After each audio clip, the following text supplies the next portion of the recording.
Bonsoir et bienvenue pour le 7-8 L'Actu sur TV Fil 78. Nous allons faire le tour de l'actualité locale comme chaque soir en direct à 18h. Voici les principaux titres que nous allons développer.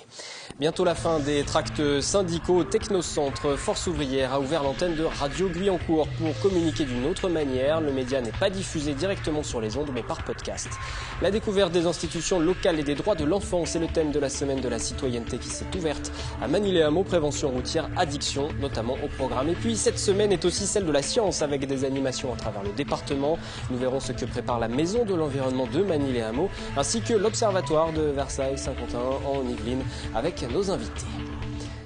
L'image du jour dédiée à la librairie Le Pavé du Canal à Montigny, le Bretonneux. L'établissement existe depuis maintenant 24 ans, mais son futur pose question. Développement des ventes sur Internet, concurrence des grandes surfaces, coût des loyers en centre-ville. Une situation qui pousse son propriétaire à organiser mercredi prochain à 19h un rendez-vous autour de l'avenir de l'établissement. Il y sera aussi question de la reprise. Seriez-vous prêt à vous lancer dans une telle aventure, à reprendre ce commerce à l'heure où de nombreuses autres librairies ferment définitivement leurs portes? L'avenir du Pavé du Canal à la Montigny en question mercredi prochain et nous recevrons bien sûr son directeur dans les prochains jours sur cette antenne. Le syndicat Force Ouvrière, quasiment absent au technocentre Renault de Guyancourt, vient de créer Radio Guyancourt, une radio en podcast qui donne la parole aux salariés saint-quentinois sur des thèmes comme l'avenir de l'industrie automobile ou le stress au travail. Anthony Reich et Jonathan Villeman. Radio Guyancourt, la radio du Technocentre avec FO Renault. Les salariés de Renault vont bientôt mettre de côté le traditionnel tract distribué dans les allées du Technocentre. Ils peuvent désormais écouter les propositions de Force Ouvrière sur Radio Guyancourt. Tout en sachant qu'il y a 6 organisations syndicales sur le Technocentre, c'est donc beaucoup de tracts, beaucoup de papiers, beaucoup de lectures. D'ailleurs, je ne sais pas si tous les salariés lisent tous les tracts. Et un peu peut-être se démarquer et aussi faire passer d'autres messages et avoir d'autres débats que l'on peut avoir éventuellement sur une version papier. Des micro-trottoirs des salariés sont réalisés chaque semaine à Guyancourt et ils peuvent écouter l'émission sur Internet ou par téléphone. Stress au travail, avenir de l'ingénierie automobile ou réorganisation du Technocentre. Les thèmes sont débattus avec des personnalités telles qu'Arnaud Montebourg, ministre du redressement productif. Radio Guyancourt. Cette semaine, Laurent, nous allons parler mondialisation et plus précisément poser la question comment soutenir l'ingénierie française face à la mondialisation. Arnaud Montebourg au micro de Bénédicte Fischer pour Radio Guyancourt. Tout notre travail au sein de l'Union européenne, au nom du gouvernement français, c'est de réorienter l'Europe pour qu'elle abandonne sa naïveté, c'est-à-dire qu'elle ne soit pas, elle, mise à nu pendant que les autres sont en armure, en acier trempé. Chez Renault, Force Ouvrière est représentée au niveau national, mais pas au Technocentre, où le syndicat n'a réalisé que 2% des voix lors des dernières élections professionnelles. Pour la CGT, FO veut faire du forcing pour exister à Guyancourt. Si une organisation syndicale au Technocentre ne cherche pas à faire un peu plus d'audience, c'est que je pense qu'elle s'est trompée de créneau. Qu'on fasse passer des messages par une version papier, par la version radio, voire vidéo, à la limite comme vous, on cherche toujours à faire un peu plus d'audience. L'idée même de la radio, c'était un moyen aussi de laisser la parole aux salariés. La programmation est déjà établie jusqu'à mi-janvier.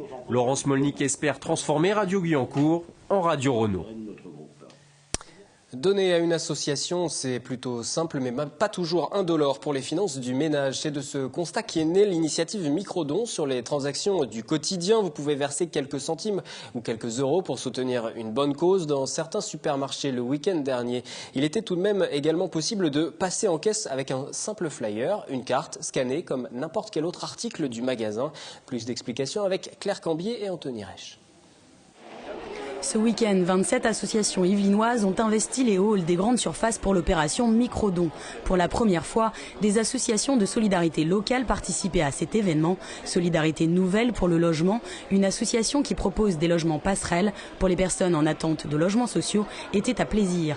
Une quarantaine de bénévoles se sont relayés pour présenter aux clients leur association et les inciter à faire des dons de 2 € ou plus. L'accueil, vous tombez sur des gens qui sont parfois pressés, difficiles de capter, mais il y a des gens qui sont tout à fait attentifs au discours, des gens qui nous disent qu'effectivement on devrait prendre en cause ces choses-là et au niveau politique, évidemment on arrive à un échelon politique, mais plutôt un bon accueil et on attend le retour maintenant de savoir si ça se traduit par des dons en caisse. Le principe est simple, pour donner il suffit de passer ce flyer à la caisse. Le don de 2 € s'affiche sur le ticket comme n'importe quel article. C'est très bien, ça évite de manipuler de l'argent, c'est plus simple, c'est très très bien, il faudrait le faire plus souvent. L'association a finalement récolté près de 2200 € sur 2 jours. Les bénéfices permettront de financer en partie 5 nouveaux logements passerelles au Clé-sous-Bois. Depuis lundi, enfants et adolescents de Magny-les-Hameaux participent à la semaine de la citoyenneté, prévention routière, droits des enfants ou initiation également au premier secours. Tous ces thèmes sont abordés afin de sensibiliser ce jeune public et ainsi en faire de bons citoyens. Le reportage d'Olivier Maniscalco et d'Élodie Moine. C'est juste ce qu'on appelle une simulation, c'est-à-dire qu'on va vous faire comprendre en portant ces lunettes ce que ressent quelqu'un qui a bu une quantité d'alcool trop importante. Faire de nos enfants des citoyens avertis et responsables, c'est la mission que s'est donnée la mairie de Magny-les-Hameaux avec sa semaine de la citoyenneté. Le principe est simple, des intervenants accueillent les enfants sur la place de l'hôtel de ville et grâce à des exercices ludiques, ils alertent les petits sur les dangers du quotidien. On a appris ce qui est chaud et ce que les enfants ne doivent pas toucher, sinon on peut se brûler ou se couper. Le grippin là, ça faut pas y toucher parce que c'est électrique. Il y a des trucs que je savais pas, il y en a que je savais. Accidents domestiques, droits de l'enfant, mémoire des anciens combattants, beaucoup de thèmes sont abordés comme celui de la prévention routière où l'on initie les futurs automobilistes aux règles du code de la route. Il y a des jeux ludiques qui montrent les circonstances de l'agglomération, de la route. On leur pose un certain nombre de questions. En groupe, ils sont capables de répondre pratiquement à toutes les questions.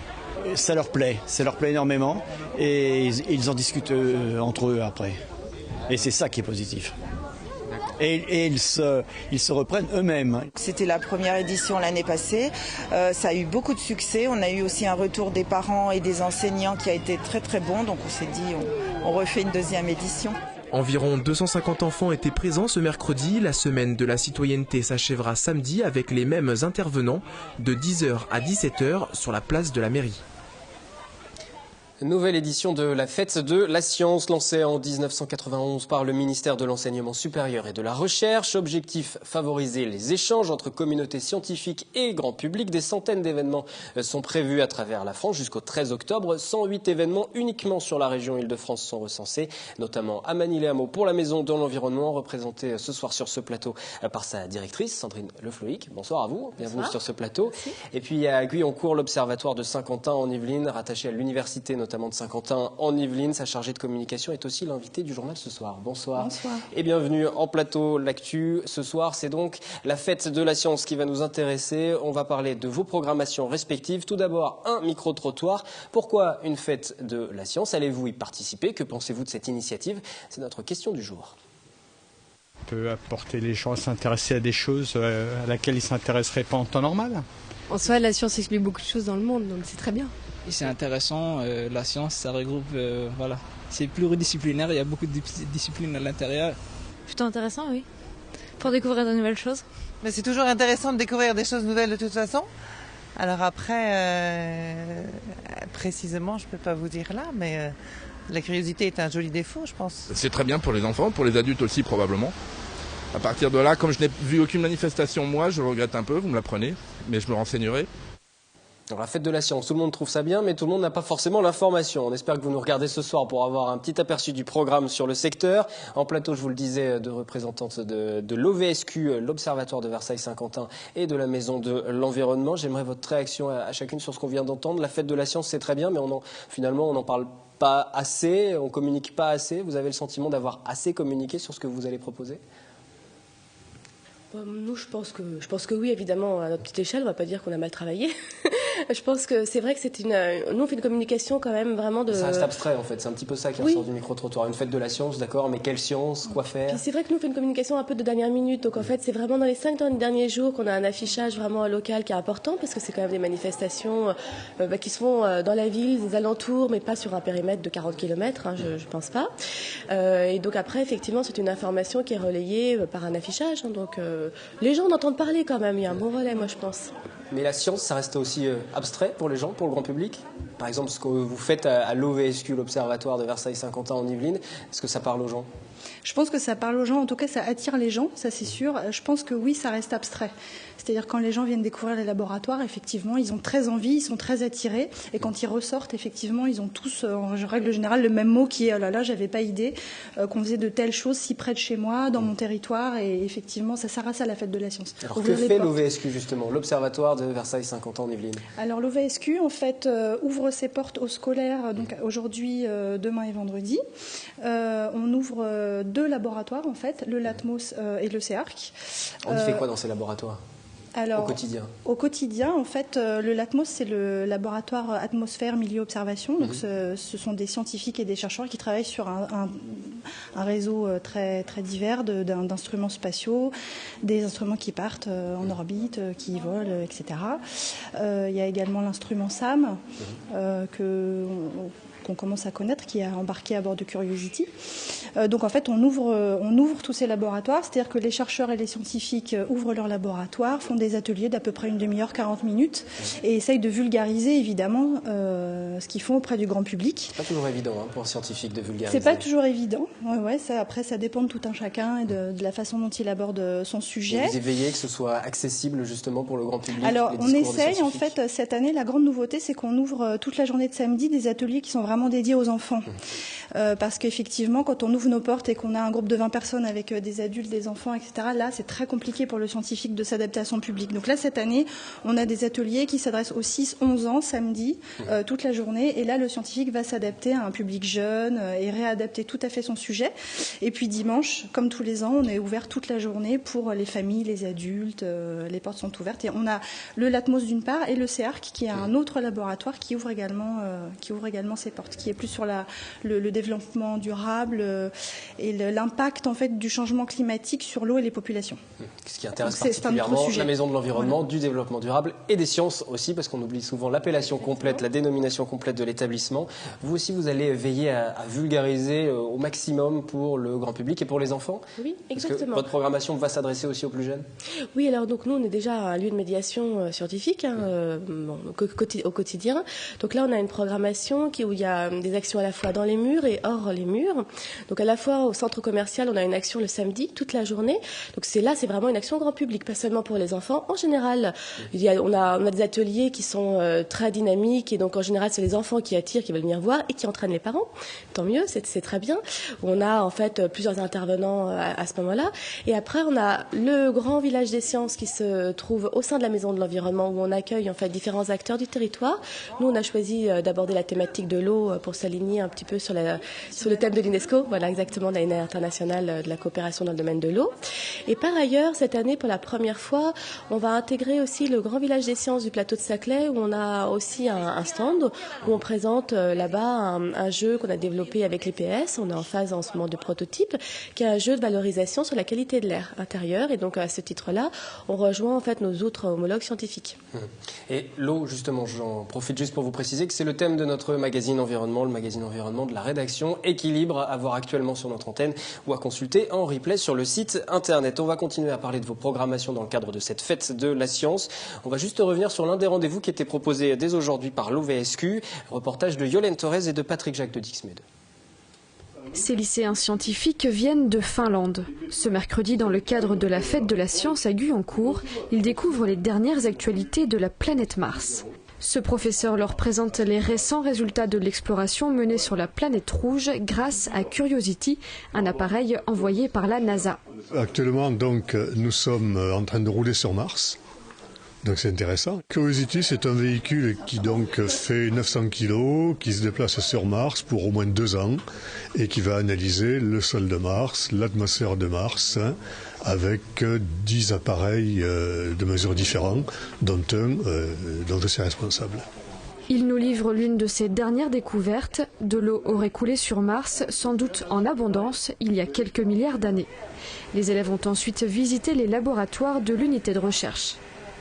Autre atelier scientifique proposé ce mercredi, le jardin partagé. Cette fois-ci pour les plus petits aussi. On peut faire des confitures. C'est une plante très sucrée et qui fait des petits fils. On propose en fait des ateliers pour les petits et pour les grands, donc d'une demi-heure à 1 heure. Tout le monde peut s'initier au jardinage et échanger sur des pratiques respectueuses de l'environnement et voir que les légumes sortent bien de terre et pas des supermarchés. Une activité proposée à nouveau vendredi et samedi prochain sur réservation. La fête de la science continue jusqu'à dimanche. Ateliers, expositions, conférences et spectacles sont au programme. La science, c'est parfois tout bête, hein. C'est juste ces légumes qui poussent dans les jardins et pas dans les supermarchés. Il faut prendre les choses à la base. Quel bilan on peut faire de l'opération qui a été menée aujourd'hui ? Pour l'instant, le bilan est très positif. Les enfants sont très intéressés. C'est un programme très ludique. C'est le jardin, lieu de vie, lieu de partage. Donc, je pense que la fête de la science, ça sert aussi à faire passer un tas de messages de ce genre. Et Marie Cousin a très bien défini la problématique qui est les légumes ne poussent pas dans les supermarchés. Il y a plein de choses aussi à faire autour de ça. Donc, on attend encore beaucoup d'enfants, notamment samedi. On a des scolaires vendredi autour du jardin partagé. Donc, on attend vraiment quelque chose de très ludique et vraiment un partage en fait. La science, c'est aussi simple que ça en fait, hein. C'est tout bête. On parle des légumes au jardin, c'est aussi ce que vous faites au quotidien à la Maison de l'Environnement. Voilà, vous éduquez les plus jeunes. Oui, voilà, donc nous c'est vraiment une sensibilisation à la démarche scientifique. Donc on peut poser des questions, c'est très bien à l'OVSKI, je vais y arriver, lors de la fête de la science. Mais c'est vrai que après, ce qui est intéressant aussi, c'est d'avoir des ateliers vraiment adaptés au tout jeune public, permettre vraiment de pouvoir amorcer une démarche expérimentale sur une courte période d'1 heure et de pouvoir le mettre en parallèle d'un travail expérimental qui est fait en laboratoire. Est-ce qu'il y a un échange entre vos deux établissements au cours de l'année ? Parce que là, on parle de cette fête de la science, on voit les initiatives qui sont menées pour intéresser le jeune public, mais ça doit se traduire aussi au quotidien. Alors pour l'instant, on n'a pas encore mené de projet en C'est parallèle. l'occasion. Mais justement, en fait, en coulisses, on en parlait pour l'année prochaine. Voilà. Exactement. La suite au prochain épisode. Éventuellement travailler ensemble, vous reviendrez sur ce plateau pour en parler. On s'intéresse encore un petit peu à vos programmes respectifs. Concernant la Maison de l'Environnement, on le voit, vous passez par d'autres modes aussi opératoires. Il y a un cabaret poélique sur l'eau, par exemple. Voilà, Ce soir, nous accueillons en fait un cabaret poétique où on réunit des personnes différentes. Donc il y a un scientifique, il y a un poète qui est là. On va avoir aussi la visite du directeur régional de la recherche et de la technologie. Je viens de l'apprendre cet après-midi, donc on est ravis de cet échange convivial avec le public. Il y aura beaucoup d'événements qui sont proposés. Et concernant l'OVSQ, s'il y a un événement à ne pas manquer au cours du week-end, s'il faut en choisir un, si on ne peut pas tout faire, si on veut se rendre et à la Maison de l'Environnement et à l'OVSQ, qu'est-ce qu'on choisit ? On choisit la journée de dimanche, en famille. Voilà, je pense que c'est vraiment la journée où il y aura le plus de laboratoires ouverts, beaucoup d'ateliers. Donc si on veut faire une sortie en famille, c'est dimanche de 10h à 18h. Pour les plus jeunes, à partir de... Pour les plus jeunes, ça serait plutôt samedi. À partir de quel âge ? À partir de 6 ans. À partir de 6 ans, ils ont suffisamment d'attention. Oui, après c'est difficile, effectivement. C'est encore plus abstrait pour eux. Merci à toutes les deux d'être venues nous parler de cette fête de la science jusqu'au 13 octobre. Et puis les programmes complets sont à consulter sur les sites internet qui se sont affichés. Je mentionne aussi qu'il y a des animations qui sont prévues au CEA de Saclay, cet organisme de recherche sur les énergies nucléaires et renouvelables. Samedi 12 octobre, vous pourrez découvrir le Neurospin. C'est une installation unique dédiée aux recherches sur le cerveau. Et puis le même jour, mais aussi le dimanche, plusieurs ateliers animés par des chercheurs au gymnase du Moulon pour comprendre la fabrique des molécules ou encore le pilotage d'un cœur de réacteur. Voilà, vous serez incollable en sciences après. Culture à présent, et nous partons pour Cuba. Dimanche dernier, le Scarabée à la Verrière accueillait Ibrahim Ferrer Jr., fils du chanteur du même nom, célèbre pour avoir initié le film Buena Vista Social Club en 1997. Entre deux airs de salsa et de boléro, nous l'avons rencontré, cet artiste qui marche sur les traces de son père et qui figure parmi les plus populaires d'Amérique du Sud et des Caraïbes. La vie, c'est l'amour. Et j'aime la vie. C'est pourquoi j'évoque quasiment toujours l'amour dans mes chansons. Le public français est un public merveilleux. C'est la 3e ou 4e fois, je crois, que je viens dans ce pays pour participer à différents festivals. Et à chaque fois, il y a beaucoup de sympathie, de tendresse. Il y a un échange à chaque fois entre le public et moi, c'est merveilleux. Je pense que le public français est phénoménal. Avec le sourire, toujours Ibrahim Ferrer, junior du spectacle au cinéma. 9 mois ferme, c'est le nom du nouveau film de et avec Albert Dupontel. L'histoire d'une juge de 40 ans, célibataire mais enceinte, campée par une Sandrine Kiberlin amnésique et qui peine à s'expliquer la situation. Le père est en effet un dangereux criminel. Reste donc à comprendre comment l'impensable est arrivé. Une comédie sur les écrans le 16 octobre, en avant-première vendredi 11 octobre au Cyrano à Versailles. Le réalisateur Albert Dupontel sera présent. Je vous laisse découvrir cette bande-annonce avant d'aller rencontrer le réalisateur à Versailles vendredi.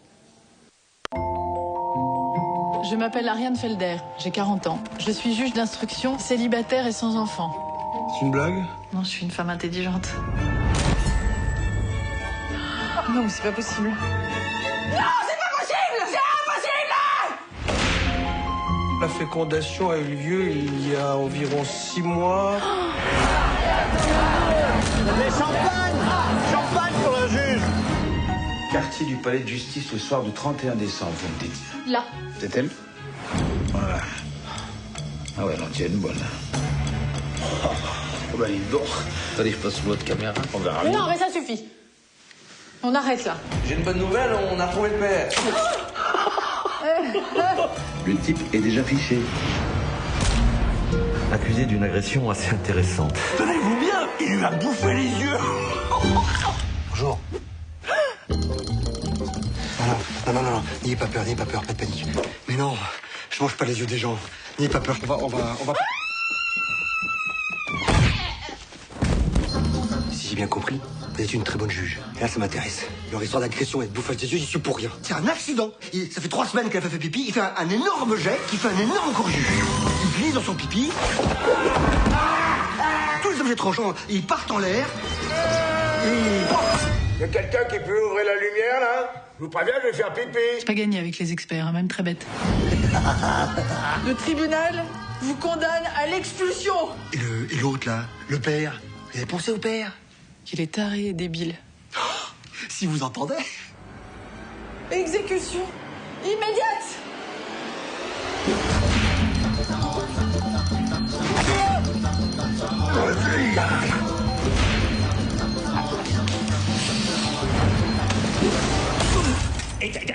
Et toc!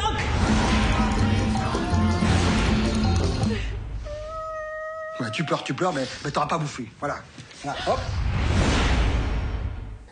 9 mois ferme à découvrir dès le 11 octobre à Versailles avec le réalisateur qui sera présent. Football, l'équipe de France qui se prépare actuellement à Clairefontaine dans les Yvelines pour une double confrontation face à l'Australie ce vendredi en amical et mardi prochain pour le dernier match de qualification face à la Finlande. Cette semaine, le Parisien Blaise Matuidi a retrouvé son ancien coéquipier Mamadou Sakho, désormais joueur de Liverpool en Angleterre. Le défenseur central formé au PSG s'est exilé outre-Manche pour retrouver du temps de jeu, couper le cordon avec le PSG aussi. Il a également mentionné le niveau de la première ligue anglaise ce matin lors de la conférence de presse. Anthony Reich était présent, forcément.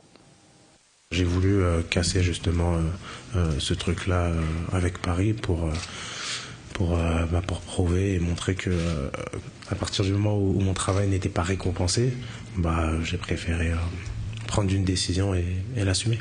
J'ai vraiment ressenti que le football était vécu d'une façon différente en Angleterre par les supporters, par la ville entière. Quand Liverpool joue, la ville arrête de vivre. Et si vous n'étiez pas avec nous au début de ce journal, je vous propose de redécouvrir l'image du jour dédiée à les librairies Le Pavé du Canal à Montigny, Le Bretonneux. L'établissement existe depuis 24 ans. Son futur pose question. Développement des ventes sur Internet, concurrence des grandes surfaces et puis également coût des loyers en centre-ville. La situation pousse son propriétaire à organiser mercredi prochain à 19h un rendez-vous autour de son avenir, autour de l'avenir de l'établissement. Il y sera aussi question de reprise. Seriez-vous prêt à vous lancer dans cette aventure? Nous recevrons le directeur de Pavé du Canal de Montigny-le-Bretonneux au cours de nos prochaines éditions pour faire le point avec lui. C'est la fin de ce journal, à retrouver en replay sur notre site internet, accessible également depuis votre smartphone. Je vous retrouve demain dès 18h, toujours en direct. N'oubliez pas ce mercredi soir, le rendez-vous culturel de la rédaction, Kiosque, présenté par Aurélia Debussy. Un kiosque spécial consacré aux 20 ans de Déclic Théâtre avec de nombreuses images inédites à découvrir de ceux qui ont fait leur début à Trappes et qui sont aujourd'hui des vedettes nationales et même quelquefois internationales. Je vous souhaite une excellente soirée, à demain.